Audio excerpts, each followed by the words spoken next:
পেলুম পোস্ত গিয়ে তোমার নাকি মেয়ের বিয়ে। গঙ্গারামকে পাত্র পেলে জানতে চাও সে কেমন ছেলে। শুনতে পেলুম পোস্ত গিয়ে তোমার নাকি মেয়ের বিয়ে। গঙ্গারামকে পাত্র পেলে জানতে চাও সে কেমন ছেলে। মন্দ না সে পাত্র ভালো, রং যদিও বেজায় কালো। তার উপরে মুখের গরম অনেকটা ঠিক পেঁচার মতো।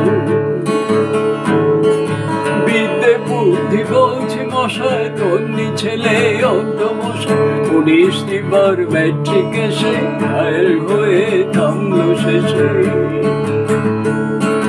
বিষয় আশয় গরিব বেজায়, কষ্টে শিষ্টে দিন চলে যায়। ভাইগুলো তার মানুষ তো না, একটা পাগল একটা গোয়া। আরেকটি সেই তৈরি ছেলে যা করে নড় গেছে। ঘনিষ্ঠটা তবলা বাজায়, যাত্রা দলে 5 টাকা পায়। গঙ্গারাম তো কেবল ভুগে ফিরে জরার পাণ্ডুরোগে। কিন্তু তারা উচ্চ ঘর, বংশরাজের বংশধর। শ্যামলাহেরি গঙ্গায়েরি কি যেন হয় গঙ্গারামে। তা হোক এবার পাত্র পেলে, এমন কি আর মন্দ ছেলে।